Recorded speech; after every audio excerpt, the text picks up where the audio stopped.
पूर्व आकाशर सिंदूर फाटी जो आलुओ तुम झरका अगणा दे पड़वा जाऊँगी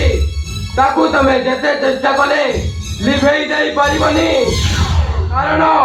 से होची सत्यर सूर्य कौन आकाश भाई तमे भी व्यस्त थिला बोली जना पड़छ चंदन वो दादा बता ना हाथत रे ताको मिठा जानवर केसरे फसाई ले जाईची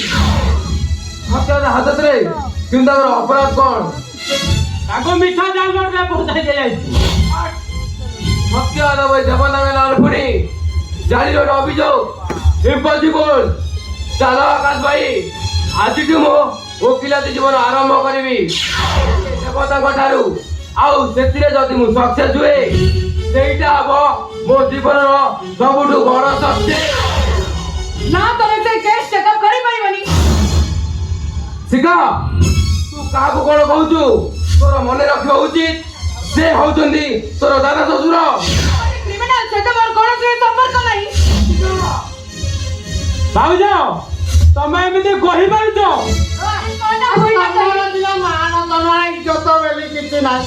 पैसा पैसा जहाँ नहीं ताहा कर मो दिहर तो पुणी मान सम्मान इज्जत गोटे अच्छे